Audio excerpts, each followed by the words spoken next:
Wait till they get a load of me. Wendy, darling, light of my life, I'm not going to hurt you. I'm just going to bash your brains in. Here's Johnny. Words of wisdom, Lloyd, my man. Words of wisdom. You can't handle the truth. That was actually not Jack Nicholson. It was us, the five dudes with views. But we're going to be talking about Jack Nicholson and his top 5 best performances. Here's our theme song. Hit it! This town needs an enema. 5 dudes with views. 5 dudes with views. 5 dudes with views. 5 dudes with views. Yeah! Hey everybody, welcome back to the 5 Dudes of Views podcast. Tonight we are talking about an actor who is one of our favorites, Mr. Jack Nicholson. And we're going to be talking about his top 5 favorite performances that we consider are his best. And everybody, we're all big fans of Jack Nicholson. We all like to talk like Jack. I'm sorry, that was terrible. I'm sorry. Hey guys, it's me, Christian Slater. Oh man. So, what are your just like right off the top of your head? Like, what are your impressions of Jack Nicholson? Your thoughts, your viewpoints? Like, what do you think about him as an actor? As I was going back watching Jack Nicholson performances, I realized he's by far my favorite American actually my favorite actor of all time. He's the one guy he's a rock star, dude. Like, if he wasn't at award shows, it made those award shows less fun. You got to see him like sitting in the crowd. Who's the only guy who can wear sunglasses indoors and be cool? Yeah, Corey Hart.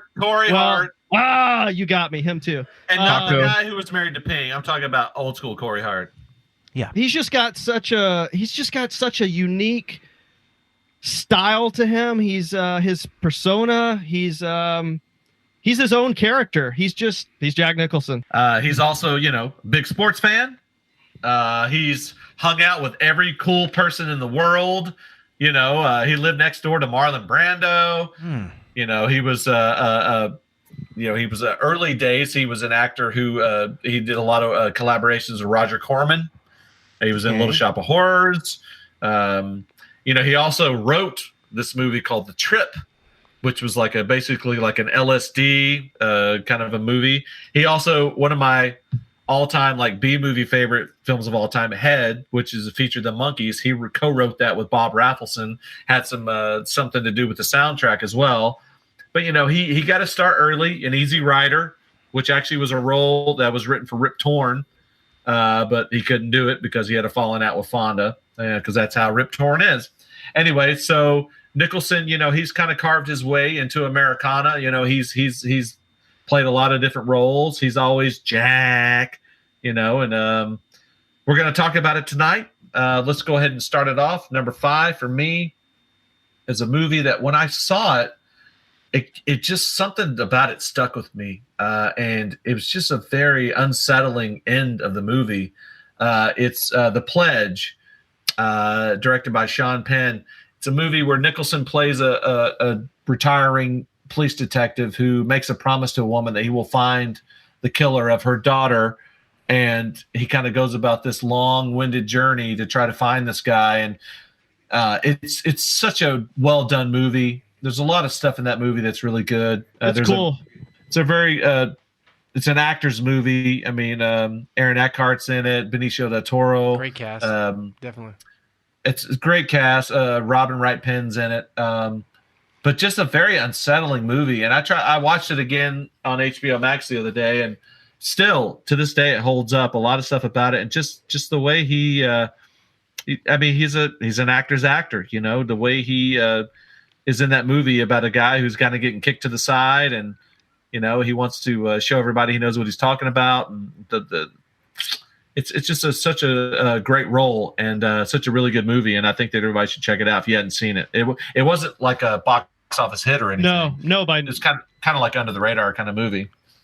Yeah, I feel like the cool thing too about that movie could be kind of frustrating for some people. I don't want to give away the ending, but we talk about movies that you don't have to spell everything out for you, and I feel like the end of that movie kind of leaves it open ended. And I feel like this was more of a wasn't as over the top performance, obviously, by Jack Nicholson. You know, he's got that kind of. Some people say it's Jack playing Jack in some movies, but you know, wouldn't you say it's like an understated, more like character kind of piece? Yeah, for sure. And I'm sure it helped that, you know, Sean Penn, their buddies, like that helped, you know, him directing that. But yeah, if you haven't seen it, it's a good movie. I haven't seen it. I need to rewatch it because I don't remember the ending. Like I saw it, but I don't remember how it ends, so I need to rewatch it. You know, it's kind of one of those movies that just kind of leaves you very unsettled. Like I was actually like very frustrated at the ending because there's something that happens that kind of leaves you very frustrated, and him. It sticks with you, and that's what movies should do. It should stick with you and like kind of haunt you for a while.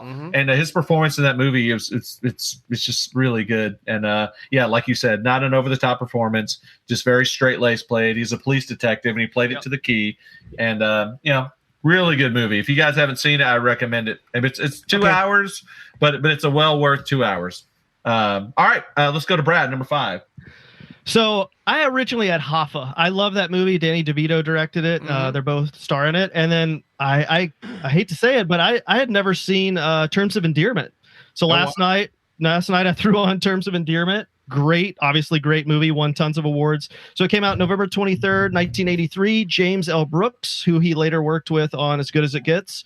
He won an Oscar, Best Supporting Actor. Shirley MacLaine won for Best Actress. James Brooks won for Best Picture and Best Writing.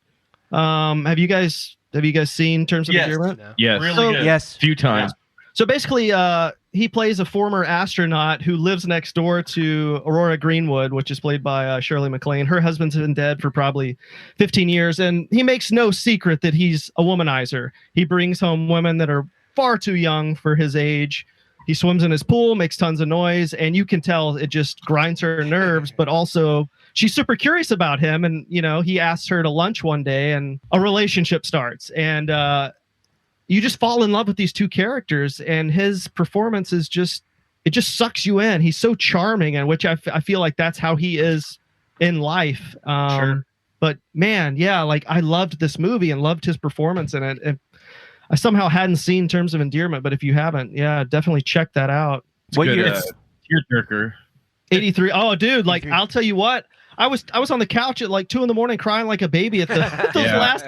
I couldn't believe I did not see coming how that movie ended. I did not expect that at all. And you know, being a father now and putting yourself in that situation, not giving anything away, but right. Man, it's super funny, and like Jeff Daniels is in it. Like there's great people I didn't know that were in it, but. Yeah, man, the ending to that movie, I did not see that coming. Yeah, it's a sad ending. Did you ever see? I never saw they did a sequel, right? The Evening News or Evening Paper? Evening Star. Yeah, I never saw that. Never saw that one. Yeah, Juliette Lewis played Deborah Winger's daughter. Okay.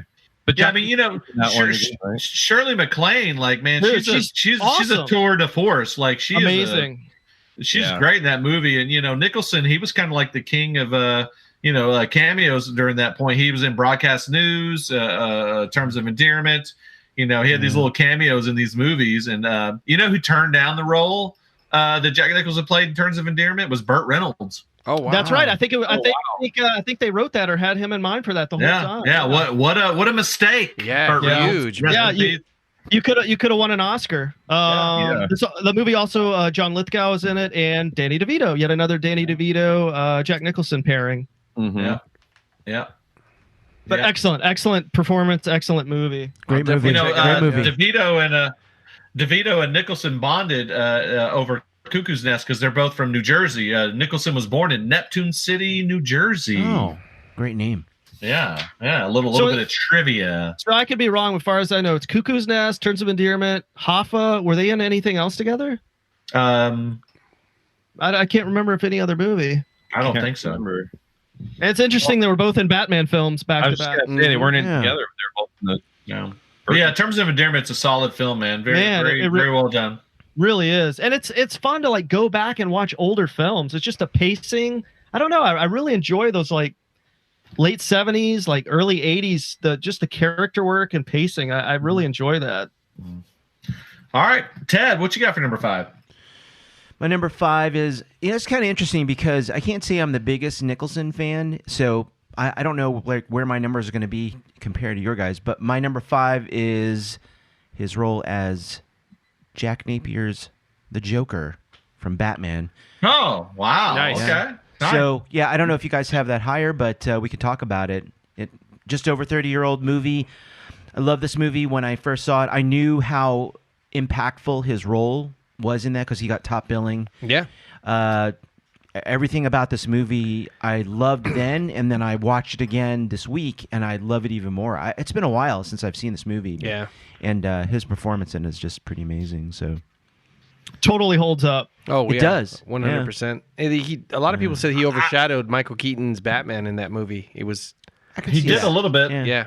Yeah, like we've talked about in previous podcasts, to have a good hero, you have to have a great villain. And to me, it's like, Exactly. man, Nicholson was kind of born to play the Joker. He's so good as the Joker in that movie. And yeah, you're right. He got top billing, I think, over Keaton. He did. Obviously, he was a bigger star, but he's Yeah. not Batman, which the poster says. Exactly. Yeah. It's funny, yeah.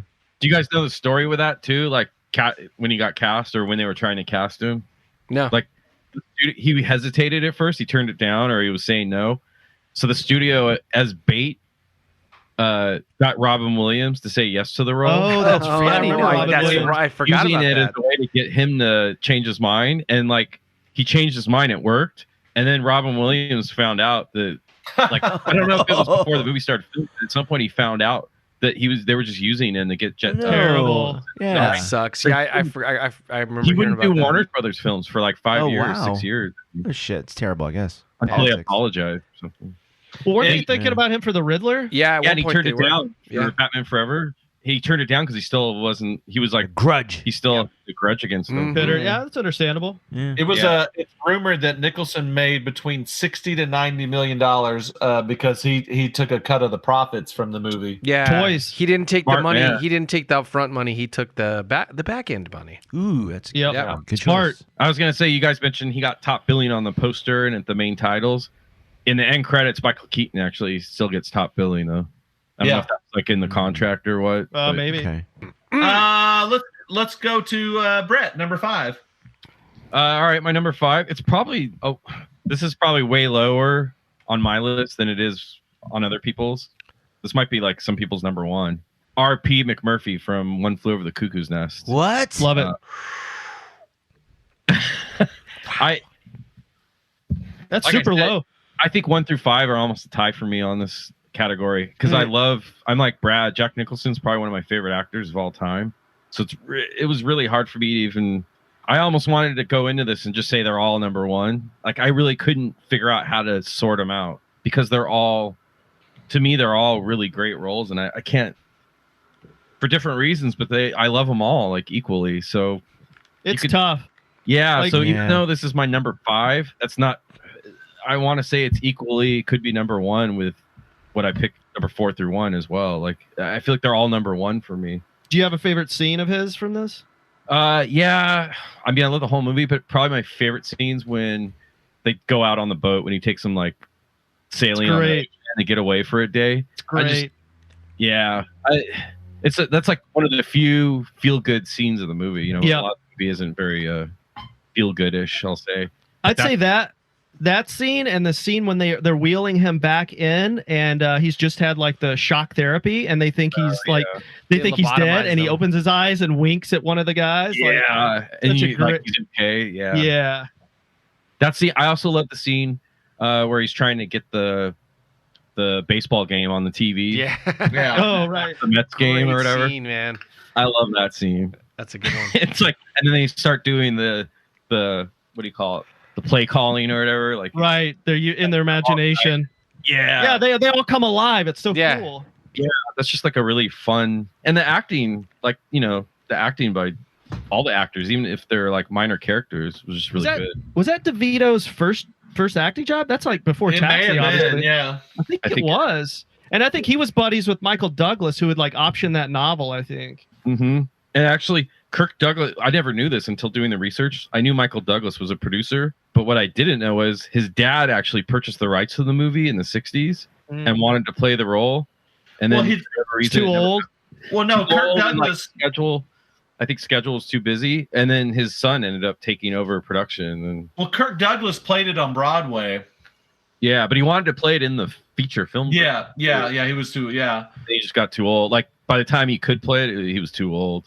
If I would have watched, let's say, One Flew of the Cuckoo's Nest today, it probably would have made me say, you know what, this is my number one. It's probably the ones that I watched more recently. I put a little bit higher. Right. But I love all.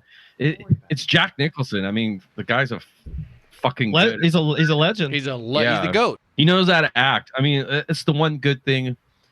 Regardless if the movie's shitty or not, you know when you watch a Jack Nicholson performance, he's going to be good. You know he alone is going to be good, regardless if the rest of the movie sucks. True. Yeah, I mean, he always brought something to the table. You know, he's always, worth watching in whatever he's in. I mean, he's kind of like a wild card. Like, if you don't remember this, he was also one of my dinner guests when we had that podcast probably about a year ago. I don't remember. Yeah, I didn't know that. I forgot. Yeah, he was one of my dinner guests. So, you want to invite a wild card to a dinner because you never know what they're going to bring to the table. Okay. And Nicholson has got – I just want to hear his Marlon Brando stories, honestly. Oh, my God. Can you imagine? Marlon Brando, and I think Warren Beatty was his other neighbor on the other side, right? It was like, wow. All the three of them lived together in a row. I don't know. Can you imagine the party? I mean, he used to like a – Didn't he buy Marlon Brando's house after he died? Yeah, he bought it and he had it demolished. Yeah. It had mold or something, right? Yeah, like mold. Yeah. What? Damn, I didn't know that. Got to be careful. Yeah, they used to talk. He used to call him at like 3 a.m. and want to talk about acting. And he was like, "Oh, okay. Well, what do? You take a call from Marlon. The wonderful Marlon. Let's go to George, number 5. My number 5 was released December 11th, 1992, directed by Rob Reiner and written by Adam Sorkin. Few Good Men. Oh. I love that movie, man. It's got a great cast. It's got Jack Nicholson, Demi Moore, Tom Cruise, Kevin Bacon, Kiefer Sutherland. Awesome movie.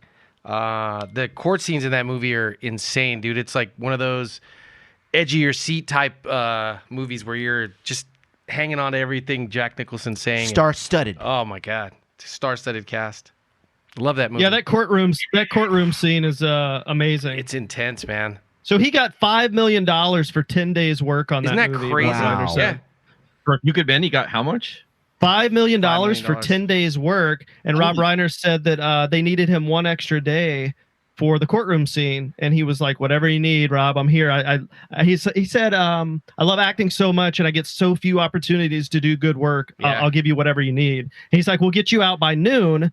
So they got him. They shot his stuff first. And they were like, okay, that's a wrap on Nicholson. And Kevin Pollak I guess he does a really good Nicholson impersonation. He's like, hey, if you want, I'll sit in his chair and I'll do it as Jack for the close-ups. That's awesome. For the close-ups for the Nice, judge. dude. And that actor was like, I love that idea.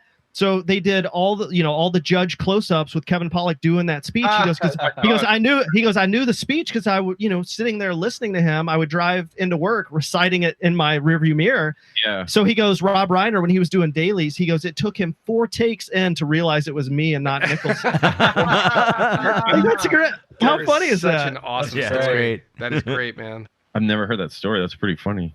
Yeah. Also, he man. said Nicholson, the first day of that courtroom scene, that famous scene, he said, "Hey Jack, I'll shoot you close up if you want, and then I can do close ups, and you can get out of here reaction stuff." And he goes, "No, I would rather shoot all of the reaction stuff, and then come back and do my close up." And he said he did it the same way as good every time, doing Tom Cruise's reaction, Kevin Bacon, Kevin Pollak. He was like, "Save some, Jack, save some." And he was like. He said he was so good every take, even when the camera wasn't on him. That to me is just like generous for another. Like Nicholson sat there and did the whole scene for Even all though of he these was other off actors. camera, like on certain takes. Yeah, yeah. I mean, you don't have to really give a performance. That just speaks highly of what a true professional is, man. That's awesome. Yeah, I thought that was a cool story. Okay, so this might cause some controversy, but at number 4, I'm going to say his role in The Shining.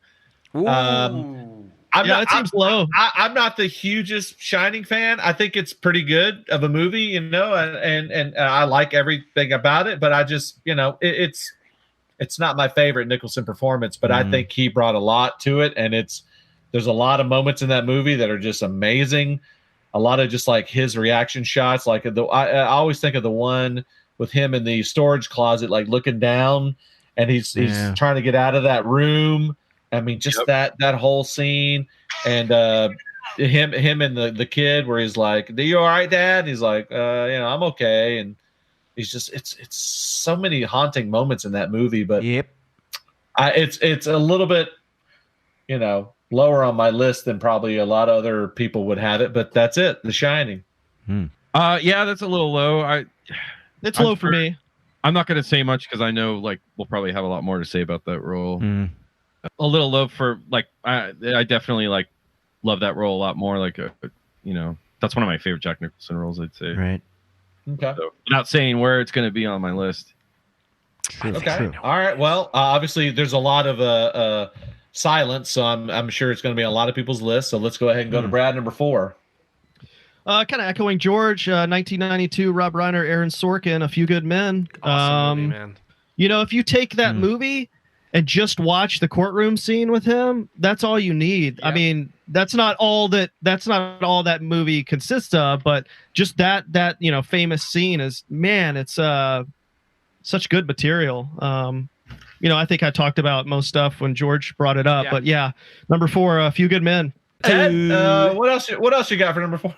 Number 4 is this is gonna be a crapshoot. I feel like this is gonna be a little bit low on my list for most people, but my number 4 is Chinatown.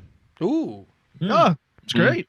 So doing research and stuff like that, I hadn't seen this in probably since college. We're talking about 30 years or so. I mean, it's been a while. And I can't even say that I really understood it when I saw it, because there was very little that I remembered about it. And it's a great movie. And that's why it made my number 4. Otherwise, it probably wouldn't have. But have you guys seen this recently? No. It's I haven't. really It's probably been like 20 years since I saw it. Yeah. Probably maybe more like 15 years for me. It's been a while. But he's I think I saw private eye. more recently. He's a great private eye, and he plays against Faye Dunaway, has a great cast, and it's really cool. Oh yeah. I can't remember the exact plot where you find out that something with an aunt or a sister, or wasn't there some kind of weird family toilet? Well, I was just gonna. I kind of remember something like, because it kind of mirrors there was an article in Time magazine that it came out that Nicholson, he learned that his sister was actually his mother in real life, and his other sister Lorraine was really his aunt. Yeah, that's this weird family thing. But I thought that kind of mirrored Chinatown in a way. Everyone's seen it, right? Or yeah. Everyone's Been seen a it, long time ago. Yeah, I've seen it. Yeah, I think you find out that Faye Dunaway is father, or what? It's she's fathered by her own. Yeah, it's like her daughter is also her sister or something like that. It's it's incestuous. Yeah, so it's kind of incestuous. Yeah, it's kind of like Nicholson. He grew up believing his mom was his sister. I think that's just because they lied to him. Yeah, because there was a reason, but it wasn't incestual or anything. No. I'm not saying that. It's just it's an interesting story to his life. It's almost it's like his sister raised him, and the mom I think was in. I don't want to. It was alcoholic or something like that. Yeah. Where, right? I think that's what it was. Yeah. Mm-hmm.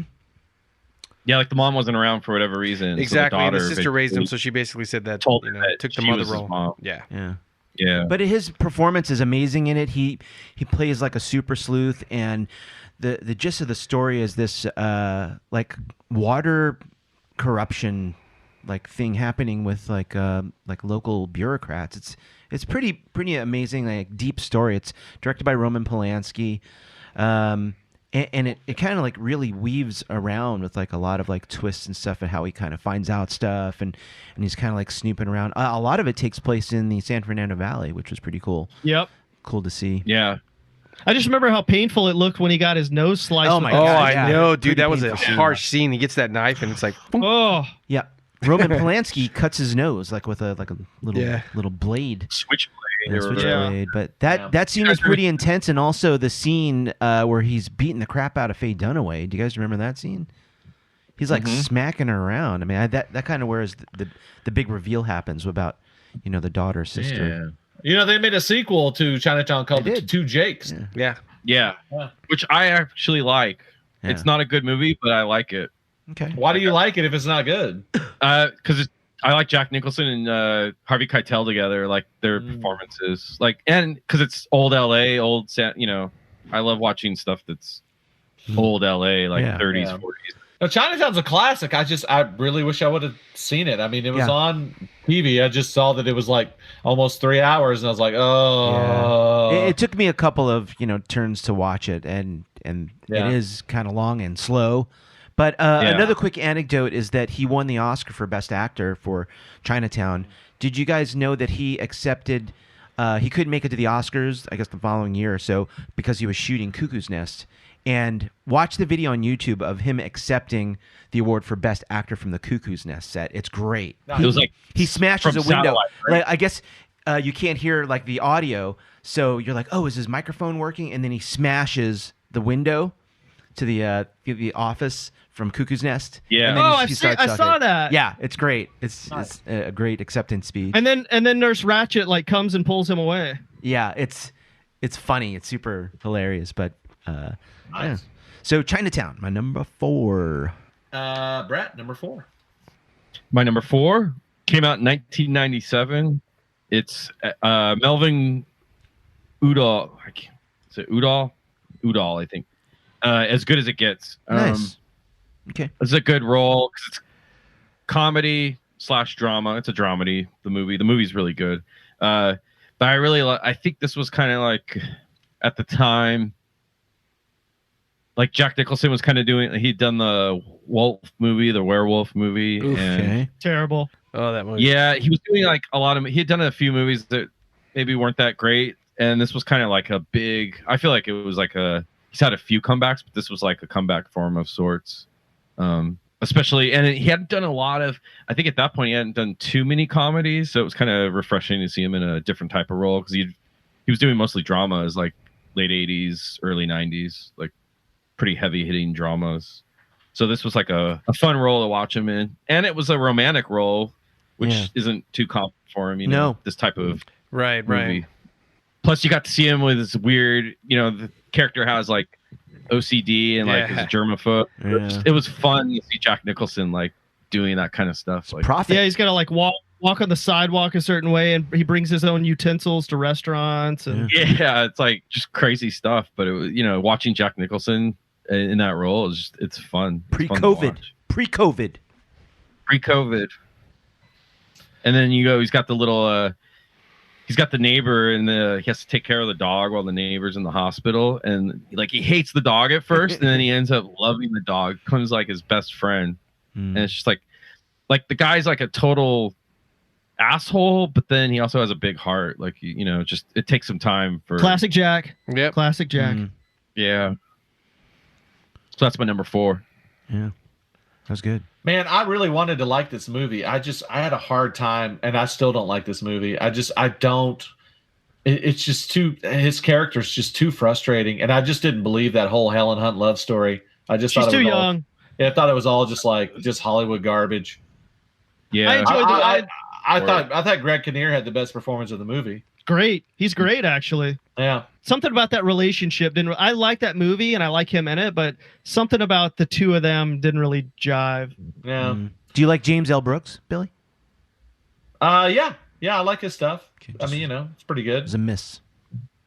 But this one just is kind of missed for me. I went to the theater to see it. I remember that, and just kind of leaving, going like, Yeah. I mean, Nicholson was good. I mean, his, OCD and all that stuff. I thought he did well on as far as the acting in the movie, but you just didn't like the movie. Yeah, I didn't believe the relationship. Yeah. Yeah. Why would Helen Hunt fall? Yeah, exactly. Like Brad said, why would Helen Hunt fall for a guy who's such a jackass? I just don't see it happening. He's like 80 years older than her. Well, hey, what are you gonna do? Yeah. A little trivia real quick on that role. Jack Nicholson, I guess I don't know if this was before he picked it or after he picked it, he was afraid the movie would be disliked because the character was such an asshole. Like, so he was kind of afraid of that. And I guess he was the first and only choice they had to play the role. Like, they didn't have anyone else for consideration. I mean, come on, it's Jack. Gilbert Who else Gottfried. can take Yeah. It's a good thing he chose to do it. I think too, you have the history with James L. Brooks, so it's like, it's easy to go to him, and they know each other. Mm-hmm. You know who would have been really good for that movie? Howie Mandel. Because in real life, he does have that OCD he has problem. a germaphobe. You're right. Yeah, in real life. Brings his own Dude, it could have utensils saved his career. Don't shake his hand. No handshaking and doesn't touch doorknobs. at all. And he brings his own utensils. All right. Let's go with Mr. George, number 4. Number 4 for me, directed by Martin Scorsese, it is The Departed. Or I should say The Departed. Good one. You fought it. Great movie, man. It's what is it? Won 4 Academy Awards: Best Picture, Best Director, Best Film Editing, and Best Adapted Screenplay. It's got star-studded cast. What is it with Jack and like the cast, dude? He gets surrounded by like amazing cast, right?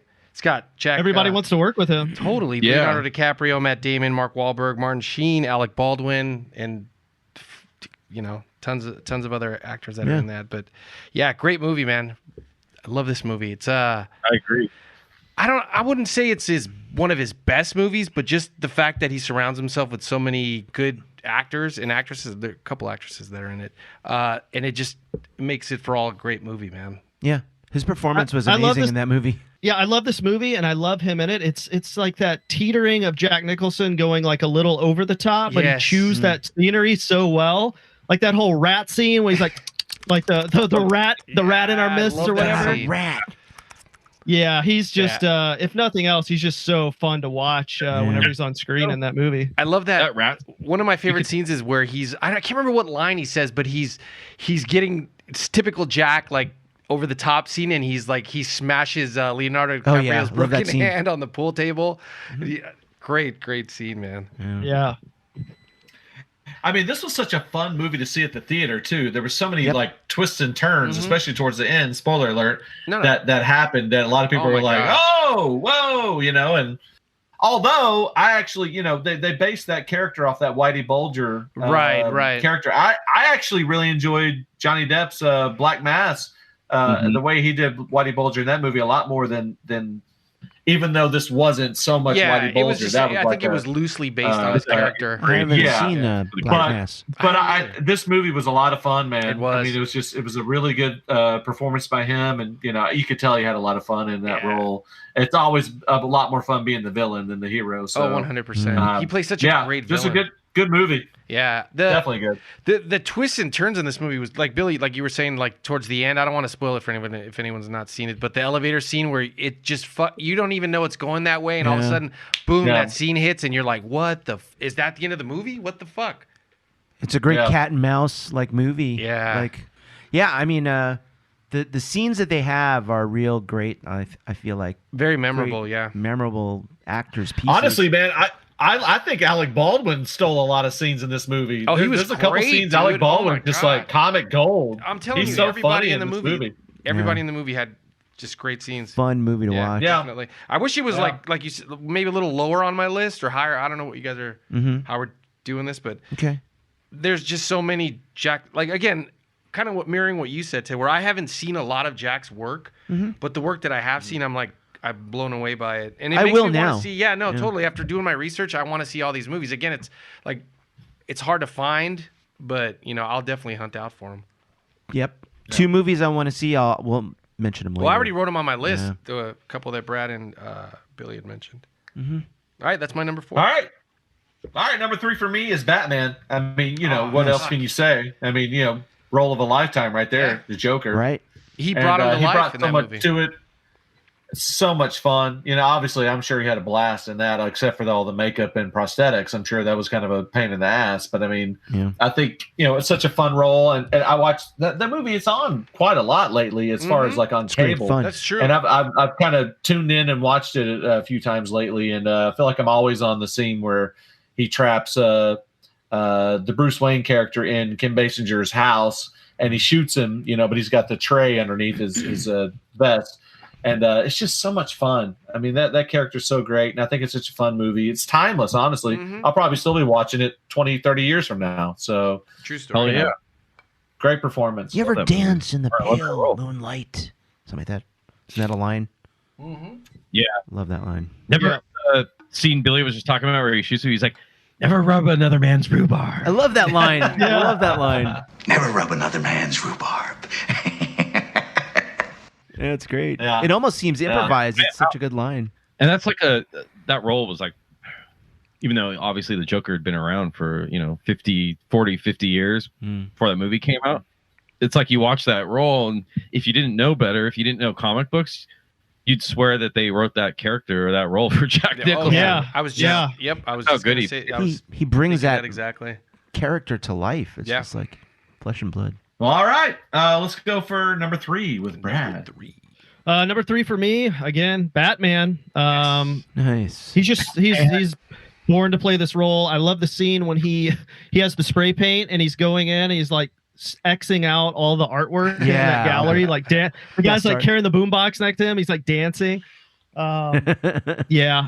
He's just such a great Joker. Like I know everyone loves Christopher Nolan's Batman series, but for me, it's like it just had fun. It was a fun Batman movie was. with Yeah. like a darker, Michael Keaton played a dark, fun Batman, but the Joker for me in that movie was Kind of stole. and it symbolized what the Joker was. He had like this jovial, like fun, mischievous side, a little, lighthearted compared to the not too Heath dark. Ledger. Exactly. Sure.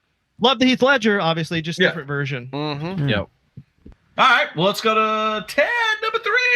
Number 3, we have a repeat. Another repeat. My number 3 is The Departed. What's your favorite Jack scene in that movie, Ted? Well, we talked about the the hand smashing with Yeah, that was great. the boot. Yeah.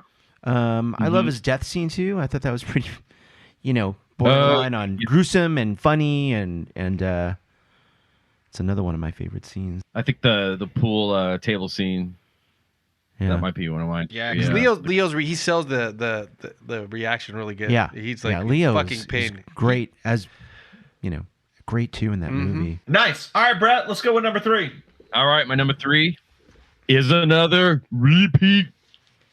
It's The Departed. Yeah. Padded. Boston Boys, Trivia. Baston Boys. You've already said everything, but I'll add some trivia. Okay. Al Pacino was actually Scorsese's first choice, Oh, wow. but he Oh, turned shit. it down. Wow. Jack initially turned the role down, but he wanted to play a villain again after being in a lot of comedies at that point recently, like As Good as It Gets. Oh, he killed. So he changed. Love Jack in this movie.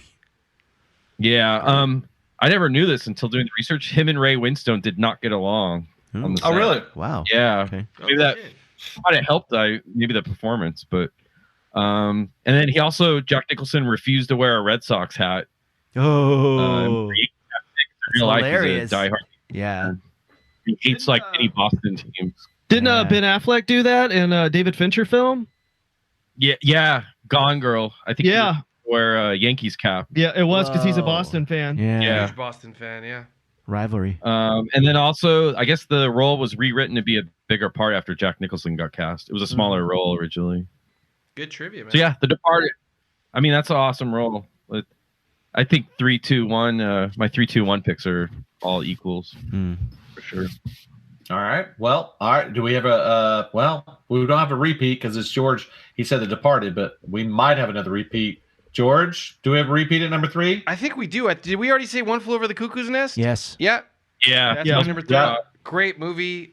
This is one of my earlier childhood memories is remembering my mom and dad watching this movie and me catching glimpses of it because we weren't allowed to watch adult themed movies when we were kids, but I would sneak in the side of, kind of by the doorway That's and watch funny. it. I remember that being that and The Exorcist. But yeah, Great movies. great movie, man. I didn't know. Go ahead. No, go ahead. I Sorry. was going to say Christopher Lloyd was in that movie as well. Yeah. I thought he played a great, crazy dude. Yeah. Supporting and the guy cast from is great. Hills Have Yeah. Eyes. I can't think of his name. The bald Oh, guy. yeah, from he's Hills in Have there. Eyes. And the guy who played Billy. Yeah, I can't remember his name. Brad Dourif.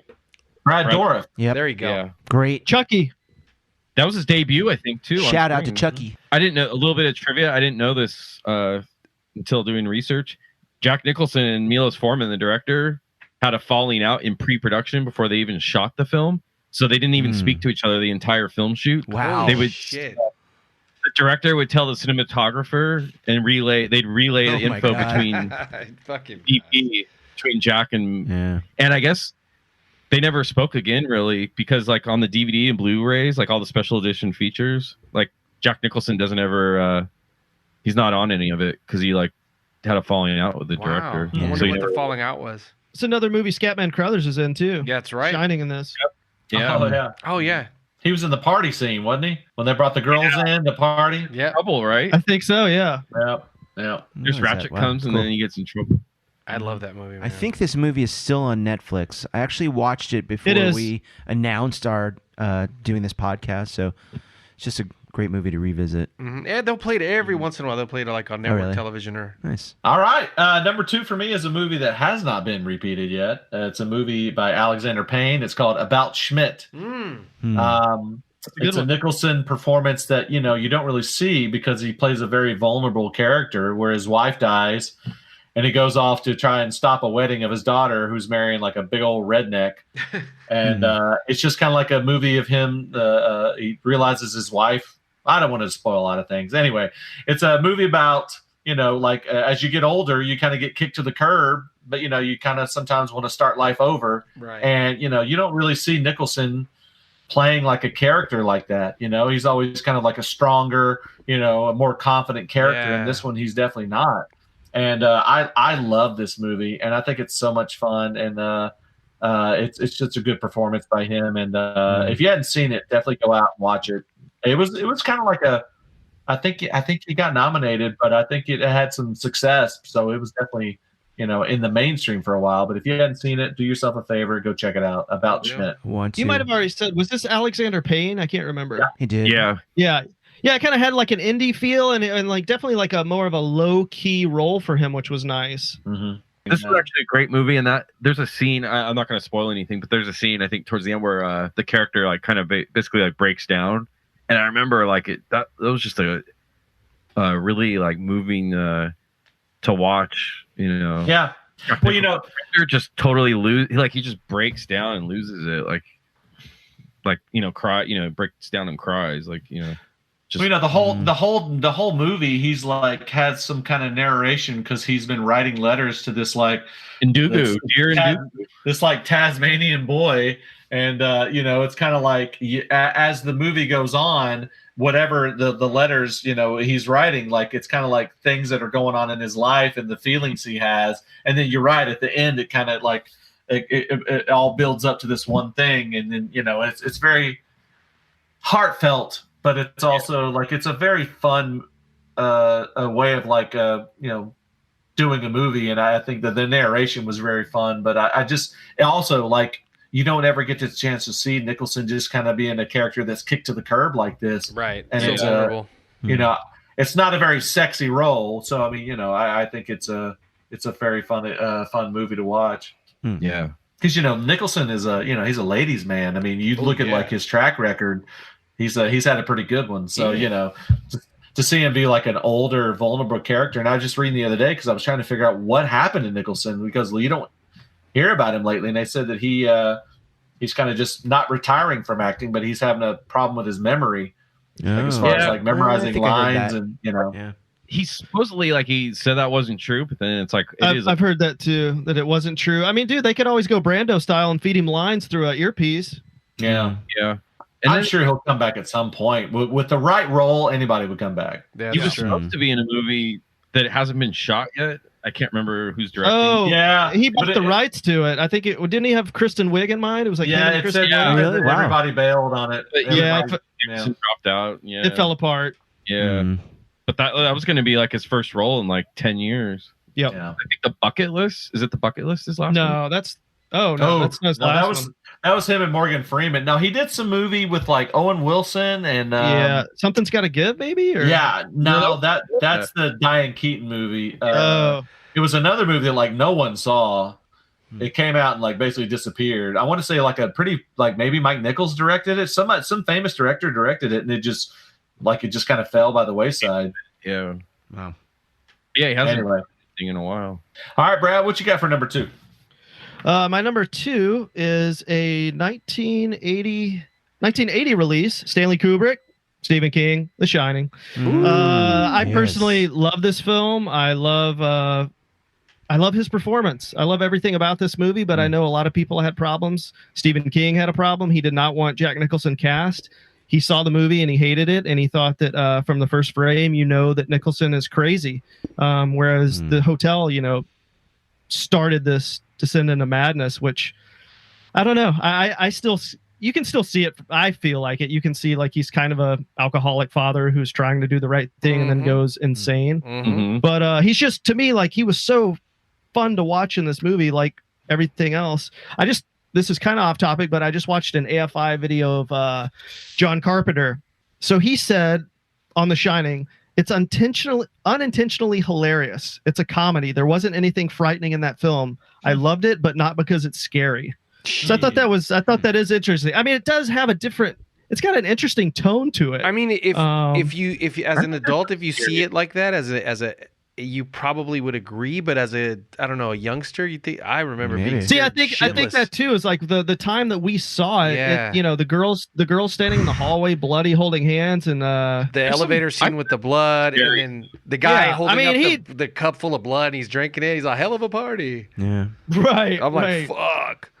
I mean, there's some over the top stuff when he's like, "Winter," he's screaming outside, "Dirty," but. I don't know. I love it. Absolutely love that performance. It would have been my number one, but there's one more that just a little more, I don't know. Okay. I am a little shocked that wasn't your number one, Brad. I thought it would be, but it's close. It's close. It's like you said, all the top 5 could have been your number ones. Exactly.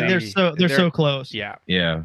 I was gonna say I still can't believe Stephen King didn't approve. Like he didn't want Jack Nicholson cast in that role. Like it's crazy to think. I don't see anybody else that could have done it. To be honest with you, I heard he wanted Jackie Mason. Wow, Jackie Mason. Here's Johnny. Hey, Wendy, put the bat down. You didn't hear me. Ted, what about you for number 2? My number 2 is Cuckoo's Nest. Nice. Love this movie. Got to see it again, again, as I said, pretty recently. I just love his character, how he's this rebel and how he kind of riles up the people in this institution. It's just, I love his, relationship with Miss Ratched. It's just amazing to watch and how it escalates in tension throughout the whole movie. Yep. And you're like, shit, they just gave him... did they reform him by giving him like electroshock therapy? You're like, damn, that's got to be it. He wouldn't want to have to go through that again. So, love that movie. I love that role character. His performance is amazing. Yep. You know what's funny is he wasn't even crazy. He just went in there to avoid going to jail or something like that. That was the funny thing. He acted a little crazy just to go there. Sad part of the movie. Yeah, he wasn't crazy. And then at the end. Spoiler. Uh-oh. No spoilers. No. You know what happens if you saw it. He turns into a zombie, many spoilers. Brett, what do you got for number 2? Already been said. It's a repeat. Jack Torrance in The Shining. Mm-hmm. Wow. I love it. I wanted to put this at number 1, but I didn't. I ended up going with something else. But yeah, to me, Jack Nicholson, no one else could have played that role. Mm-hmm. I can't. You can't picture anyone else in that role, honestly. Like, it just, I don't think it would have worked. I think it only works, for me, it only works because it's Jack Nicholson. And that's why it's like, it's shocking. I mean, I read the book years after I saw the movie. And to me, that's one of the, I know a lot of people that love the book say, oh, the movie sucks. But that's one of the instances where I think the book actually is not as good as the movie. I actually prefer the movie way over the book. Like, it's just I did the same thing. I read the book as well after the movie, and all I could, while reading the book, I can hear Jack's voice through the character. It's like the character. It's like that's him. Yeah. Yeah. Just a couple of little trivia nuggets. We already talked about Stephen King not approving of Nicholson. I guess he was pushing the Stanley Kubrick in the studio to get Michael Moriarty, which would have been an odd choice, or John Voight to play the role. Ooh. Oof. Who's Michael Moriarty? He's the guy. He was in Law and Order later on. Banging the Drum Slowly with Robert De Niro, the baseball movie. Troll. Did you ever see Troll, the original one? He's the dad. It's been a while. Yeah. I can't think of anything else. Obviously not a Jack Nicholson though. And then Robert De Niro, Robin Williams, and Harrison Ford, I guess, were all considered for the role at one point. Oh, wow. And then Jack Nicholson hates cheese sandwiches. Really? So to get into character for 2 weeks, he had the crew only feed him that, so he'd be agitated. Nice. I thought that was self-inflicted. I've never heard that. Is he lactose intolerant or something? No, he's probably like me. He just doesn't like cheese sandwiches. Like, Who doesn't want cheese sandwiches? Yeah, they're Bread. delicious. Yeah, exactly. That's what I say. Brett does not like cheese. Brett will not have a cheeseburger. hopefully, we never do top 5 cheeses. Oh, top 5 cheeses. Yes. Now please. you're talking. Yes. Let's do it. Roquefort. All right. George, number 2. Number 2 for me has already been said. It's Batman. Oh, yeah. Joe, and again, you guys we pretty much said everything that needs to be said on that effect. I love him in this role. It was great. Yeah. Axis Chemicals. Axis Chemicals. Being a big Batman fan, I'm very surprised it's not number 1. Again, well, like you guys have been or I think a couple of us have said that any one of these 5 could have been, it's not really a top 5 for us. Crapshoot. This is just, switching. Any one of these could be number 1 or 2 or 3 or whatever. But yeah, in reality, you're actually right, Billy. This would have been my number 1, but me being a horror fan, Yeah. Okay. Well, all right. I'll leave it at that. The Witches of Eastwick. It's The Witches of Eastwick. Yes! Great movie. Number 1 for me, it's a repeat. Cuckoo's Nest. I mean, it's such an amazing film, such a great performance. I actually did this play when I was in college, and I was one of the aides. I basically just pestered the chief the whole show. Wow, cool. But we did such a deep dive on these characters in the show, and I got such an appreciation doing that, and I really enjoyed it. And one viewing of this movie, you know how great it is. It is. I mean, it's just a movie that sticks with you forever. So when a movie leaves an impression on you like that, it's great. And Nicholson killed it. So Cuckoo's Nest for me. Brad, what you got?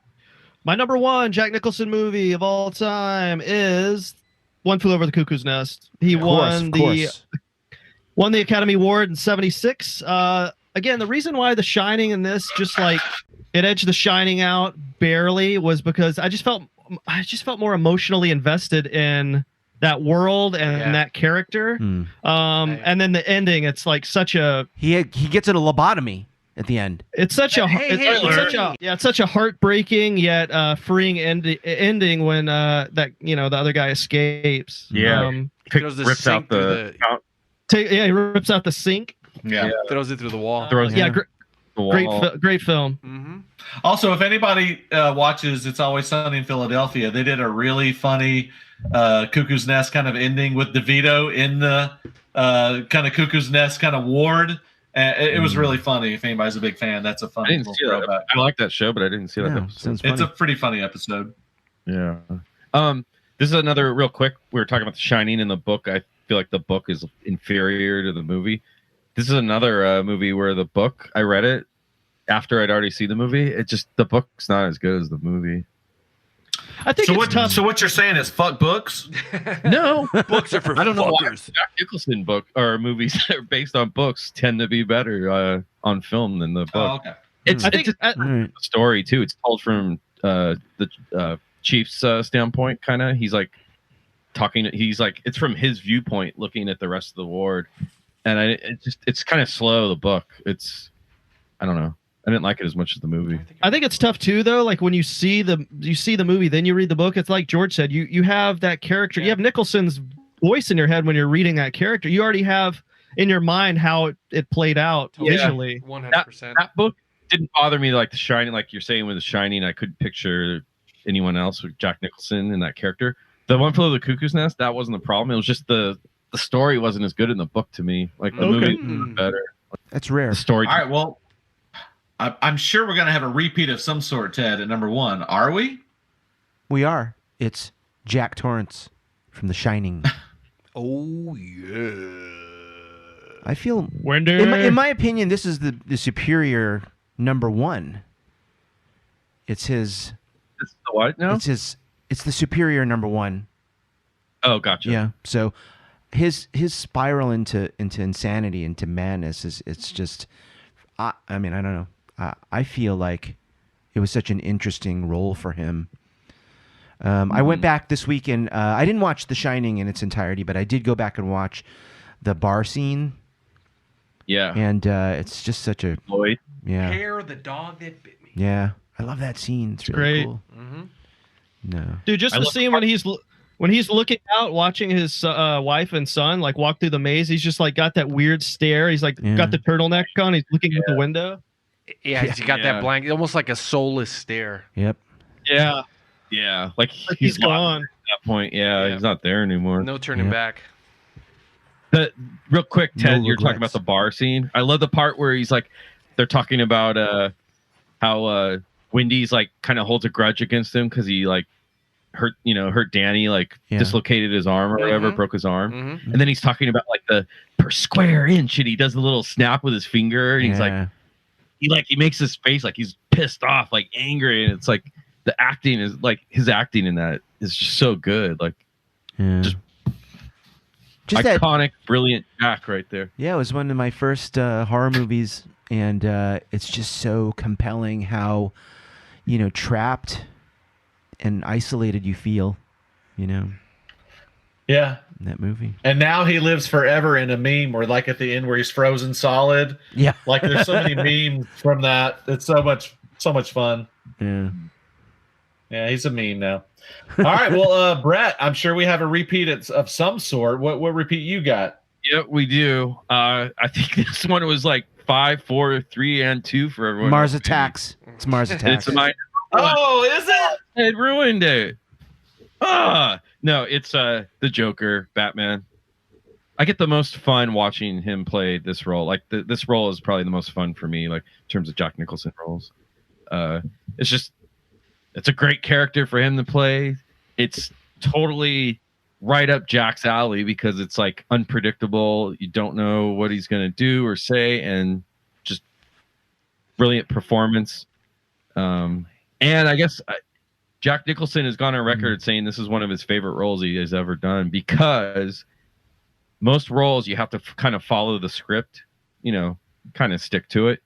Whereas the Joker, basically he could drift away from the script and it didn't matter. It added to the role because the character was so like unpredictable. So he had fun. He didn't have to follow like a guideline for the role. So it just allowed him to do kind of whatever he wanted. He could say whatever he wanted, and he knew like they might use that take, in the final film.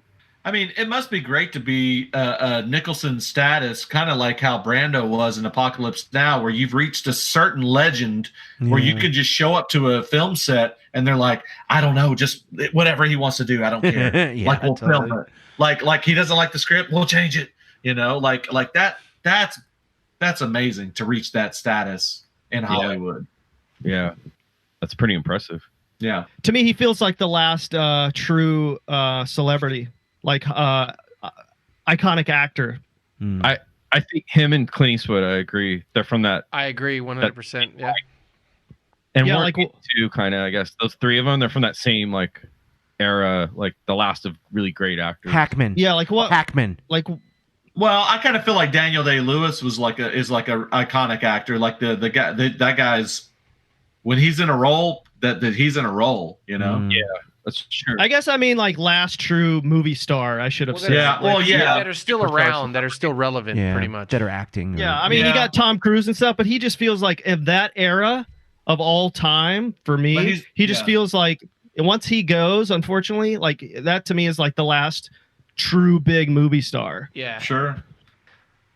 Yeah, you're right. I mean, like I probably, we're probably not talking about Redford. Redford's kind of in that category too. He's been around for a long time. Although I don't know if he is in the same conversation as Nicholson, but he's been in very successful movies. He's directed. I mean, so I mean, like we are probably going to lose these dudes. I mean, they're all in their 70s plus. I mean, look at Clint Eastwood. Was he 80 now? Yeah, he's like 80. I thought he was not. I thought he was 90 now. Wow. She's like Jesus 86, Lord. 87. Jack Nicholson, I think, is 85 now. Wow. They're all in their 80s. Yeah, it's sad, man. At some point, they're all Eastwood's gonna be 90. gone. Eastwood's 90 years old. 90. Wow, Wow. man. Yeah. That's Yeah. crazy. It's like the end of an era. Like It is. Nicholson's 83. We're almost done. George, you're next. Number one. Number one for me, and it's in my top 2 horror movies of all time. It is The Shining. Mm-hmm. Now, again, this can easily interchange with 1, 2, or 3. Yeah, I for agree. me, for my list. But just on the impact this movie made on me when I was a kid, and how much I really, really love this movie. To me, it's Jack's best movie. Like, even mirroring what Ted said about how he spirals into madness. He's just a dad trying to make up for the past mistake of being, an alcoholic. He accidentally dislocates Danny's arm, and then trying to make good and trying to get his family back together by taking over the hotel. They can get closer, and then he just spirals into madness, and it's just unbelievable. Did everybody have The Shining on their list? Is that the think winner we of the did, night? Or right? was it Cuckoo's Nest? I think Cuckoo's it was a Nest, tie. Shining, Batman, probably. It was a tie. Okay, I think yeah, it was you're Cuckoo's right. Nest, Batman, and The Shining, all 3, right? I think we all had them. Yeah, Oh, that's amazing. I think so. Do we all have The Departed? I didn't. I did not. Okay. It's an honorable for me. 3 of Yeah. us had The Departed. Departed. Speaking of honorables, I had The Departed, Chinatown, Terms of Endearment. Also, a couple of movies that weren't mentioned. The Last Detail is a really good movie. Randy Quaid was in that. Looks great. The Crossing Guard. It's another Sean Penn movie. It's really good. And man, I don't know. I like Wolf. I think it's a fun movie. No. Just me. All right, Brad. What Didn't you see got? it. Like I said, Hoffa was my number 5 till I watched Terms of Endearment. So Hoffa, Chinatown, Departed, and Witches of Eastwick is a fun performance. I love that one too. And I need to watch 5 Easy Pieces. That's the one I want to see. Yep, me too. Ted. You mentioned all my honorables. I want to see About Schmidt, Anger Management, Last Detail, and 5 Easy Pieces. I think those are on my list of the films I haven't seen. I want to see. I would just go ahead and tell you don't want to see Anger Management. Oh, okay. But you do want to see Wolf. Yes. Brett, go ahead. You guys already mentioned most of mine. 5 Easy Pieces, Carnal Knowledge, Going South. No one mentioned that one. I actually like that one. It's kind of obscure. It's a Western. Then these are the movies I still shockingly have not seen from him that I need to see. I never saw The Border, The Postman Always Rings Twice, Something's Gotta Give, Anger Management, Wolf, Prizzy's Honor, Ironweed, and The Missouri Breaks. Those are all movies I want to see that he's in that I haven't seen yet. The Missouri Breaks is actually like a pretty fun Western. It's him and Brando, and they're both just kind of like I think the director just said, "Do whatever, just fuck like off." You guys are both legends." Yeah, yeah. I've been meaning to watch that one for probably 20 years, and I still haven't. I need to watch it. All right, Mr. George. I have none to say. I pretty much you guys covered them all. Faux show. That's it. That's it. So, real quick, what is your least favorite Nicholson movie? Is everybody going to join in and say Mars Attacks? Hold on. Let me think. I mean, do you mean his worst performance or the movie? Yeah, I don't know. With that movie, I'd say both. I think either Mars hated Attacks. Mars Attacks. It looked like he just phoned it in. He was just there for a paycheck. That and then Wolf. I wanted to like it, but it didn't. Yeah, me too. It was just, I don't know. Really? Yeah. I liked Wolf. I thought it was fun. I don't think it aged well. No. I just remember being so jazzed about seeing Mars Attacks. I mean, you had Tim Burton and a bunch of people in the cast, and man, it just sucked ass. Stunk. Wow. Wow. It sucked Honestly, balls. I'm thinking right now, and I'm thinking maybe that would be like scene, maybe my least favorite. Because he played like 2 or 3 different characters in that movie. Yeah. I'm trying to think. There must be another movie, but I can't think of Anger one. Management. I didn't see that one yet. I haven't seen that either. Shit! Brad and I saw the world premiere, and it was terrible. Wow. Is that the one with Adam Sandler? It's Sandler. Right? Usually Mars Attacks is worse, so I don't know. I mean, no one said Easy Rider. That's such a classic movie. But I've never seen it. You know, I've never seen it. You never seen Easy Rider? No. I mean, dude, it's got a shocking death in it. Really, really sad. But yeah, he did a lot of movies in the early 70s that were just like Reds. He did 80s Ironweed. He did some B movies early in his career. He did some movie I really want to see. You can't find it anywhere. I think he he really liked it and bought the rights to it. No one's been able to see it in a while. Called The Passenger. I want to watch. Okay. I have to write yeah. that down. Passenger 57. It's also the one he did something in the Gardens or something from like the mid to late 70s. Oh, The King of Marvin Gardens. Yeah, you know what? I watched that one like about a year ago. It's kind of boring. I don't know. That might be actually my least favorite one.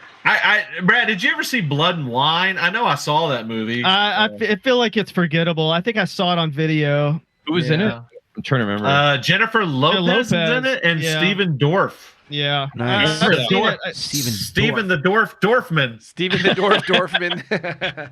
I never saw that one though. Blood and Wine. I don't remember that. It's like mid 90s, I So- think. Yeah, but it sounds like it's forgettable. I mean, I will say the one thing, like doing research for this podcast, I just miss Gary, Jack doing Nicholson construction movies. over Like I miss new Jack Nicholson Damn it, movies. Gary. Yeah. Yeah, I mean, one thing we probably didn't really talk about much is like he's just such a huge sports fan. I mean, he's always, like when you watch a Lakers game, you're always looking for him on the sideline. You're like, is Nicholson there? Where is he at? He was such a. I remember when Kobe died, they interviewed him on Channel 5. Oh no. They were talking to him, He and he called was it like, or something, I think. yeah, he was really broken up about it, obviously, and talked about his experiences with Kobe, and that's. It's obviously a tragedy, but like he was a huge sports fan. Oh yeah. I went to one. I think I've only been to one, maybe two Lakers games, and the whole time Lucky you. I watched Jack Nicholson walk in, sit down his chair. I just watched Jack Nicholson the whole time. I was like, I'm in the same room as Jack Nicholson. I couldn't believe it. I was like, there's Jack Nicholson. That's awesome. That's why you go to Laker games to watch. Yeah, it was just so cool. I mean, it was awesome. Yeah, and that's his seat. It's always there. And when he's not there, it's empty. No one sits in that seat but Oh, Jack. really? Wow. Yeah, seriously. That's his seat. That's it. Well, if you really want to do a Nicholson impression, you got to pull your hair back and say, "Thanks for listening, everybody. We'll talk to you next time."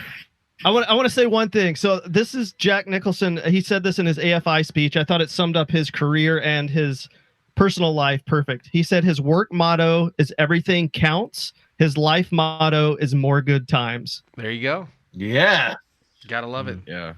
Everything counts. All right. Well, you know you, what? I Jack think we've Nicholson. done the deepest dive on Nicholson anybody's done in a while. So Have a good night, everybody. Life's been good to me. Now get out of here! Hey everybody, thanks for listening to the 5 Dudes of Views podcast. Be sure to check us out on Apple Podcasts, Libsyn, Google Play, Spotify, Stitcher, and now YouTube. And while you're on there, be sure to download, rate, and subscribe. You can also check us out on Instagram and Twitter at 5 Dudes Views, and we also are on Facebook.